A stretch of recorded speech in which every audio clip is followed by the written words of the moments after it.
Fourth year में लड़कियां इतनी प्यारी क्यों हो जाती हैं? फोर्थ ईयर में लड़कियां इतनी प्यारी क्यों हो जाती हैं?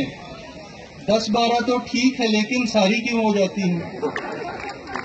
पहले साल में कितनी सादा, कितनी भोली भाली, पहले साल में कितनी सादा, कितनी भोली भाली, दूजे साल में अकड़ दिखाने हरदम लड़ने वाली, तीजे साल फिरे वार्डों में मिस्र गवाची गाएं, थोड़ी सी हो शौक और चंचल, थोड़ी सी शर्माएं।